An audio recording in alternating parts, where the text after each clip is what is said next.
Welcome to Southern Creator Channel. My name is Alan.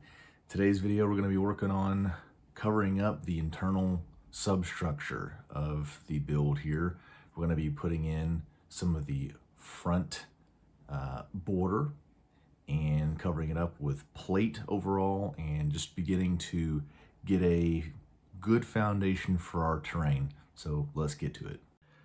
All right, as we open up here, you can see I've started placing the front section of border. All right, and then once I've got that, then we're going to start building around the pillars, and then we'll be able to come out with our terrain and blend it in with the border. So we'll I guess kind of get done with this part right here, put some curved tile on these and call that a day for that. And what I'm doing now is I am slowly but surely covering up these exposed areas. So we're going to go through and do this.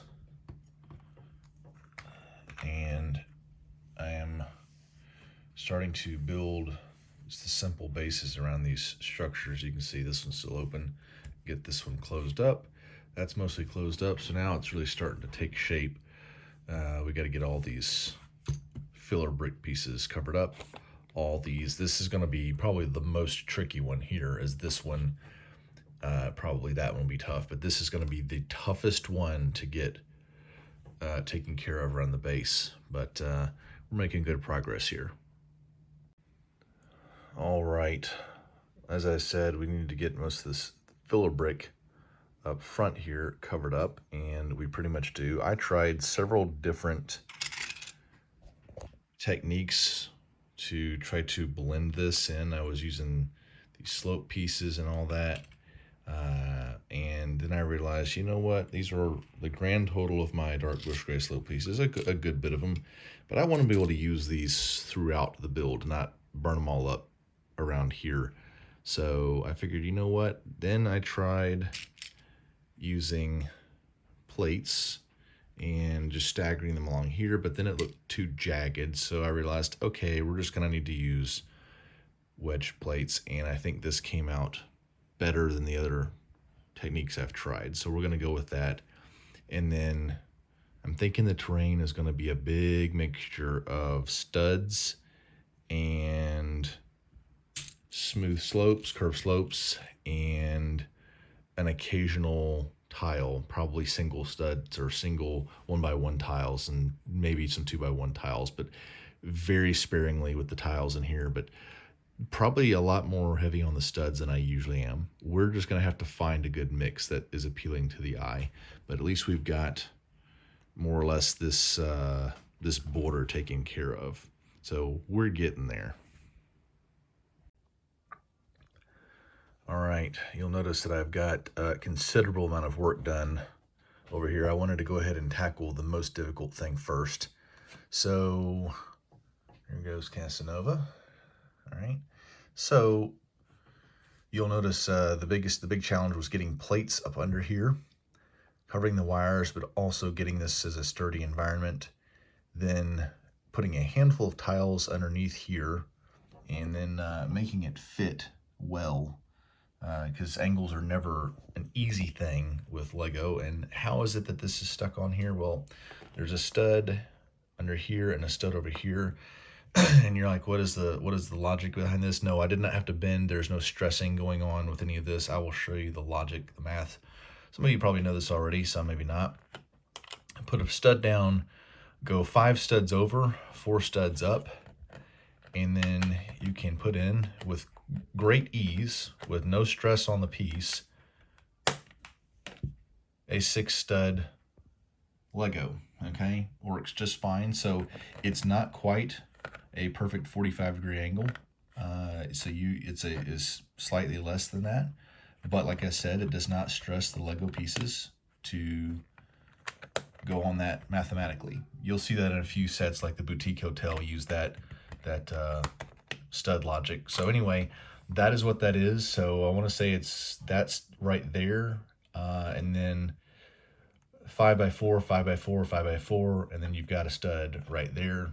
So anyway, and then the wiring is rather tight in there. That with the pair of studs I have on there, I mean, it would still fall over if I were to hit it, but otherwise it is actually fairly sturdy where it is at. So anyway, that's how that worked out. So now really, I just need to make it look decent enough to where I think, we'll have enough bit of tile throughout here and then some studs throughout that we're gonna hopefully get this to where it looks flush and it looks like it belongs at that angle. But there's that. That was difficult. Next thing I'm gonna be doing is there we go, angle that light so you can see, is building up around that pillar, building up. I need to build up around these, and I want to have this one actually kind of go up, not so much as stairs per se, but just have it kind of meander up a little bit in terrain.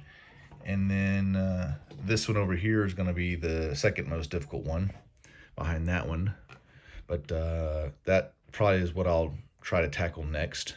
So anyway, we're making extremely good progress. Once I am done getting all this plate down and all the exposed areas around these pillars down, everything from that point forward is going to be easier.